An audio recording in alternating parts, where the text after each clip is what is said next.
গর্ভের কন্যা সন্তানের মা হয়েছেন বেওয়ারিশ পাগলিটি, বাবা হয়নি কেউ। বুদ্ধি প্রতিবন্ধী সহজ সরল বেওয়ারিশ মেয়েটির বাড়ি কোথায়, কোথা থেকে এসেছে কোনো কিছুই বলতে পারছে না।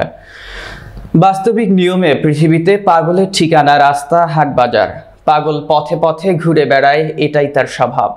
কিন্তু পাগল হলেও নিজের গর্ভের সন্তানকে 10 মাস 10 দিন গর্ভে ধারণ করে সদ্য প্রসব করেছেন।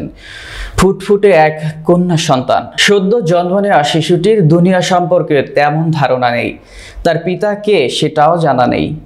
আর ভবঘুরে পাগলিটিও বলতে পারছে না তার গর্ভের সন্তান কার। তবে এতটুকুই বলতে পারে তার নাম আকলিমা আক্তার, একজন মানবিক ভিক্ষুক নারী।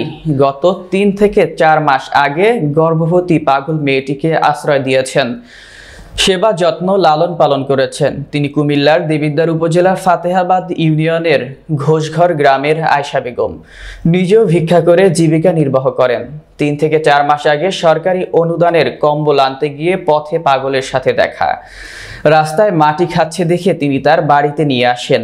এলাকার মানুষ বিভিন্ন কথা বললেও নিজের মানবিক দৃষ্টিকোণ থেকে দায়িত্ব নেন পাগলিটির।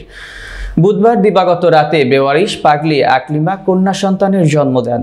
বর্তমানে শিশুটি সুস্থ আছে। আয়শা বেগম জানান, আজ অজ্ঞাত পরিচয়হীন পাগলি মেয়েটি কন্যা সন্তানের জন্ম দিয়েছে। এখন আমি বিপাকে আছি, পাগলিও তার সন্তান নিয়ে। আমি চাই সরকার তার দায়িত্ব গ্রহণ করুক। এ বিষয়ে দেবিদ্বার উপজেলা নির্বাহী কর্মকর্তা মোহাম্মদ আবুল হাসনাত বলেন, আগে থেকে উপজেলা প্রশাসন পাগলির আশ্রয়দাতা আয়শাকে সহযোগিতা করছে। আজ সাংবাদিকের মাধ্যমে বেওয়ারিশ পাগলির কন্যা সন্তানের জন্ম দেওয়ার খবর পেয়েছি। প্রশাসনের পক্ষ থেকে সর্বোচ্চ সহযোগিতার প্রদান ও শিশুটির দায়িত্ব গ্রহণ করা হবে।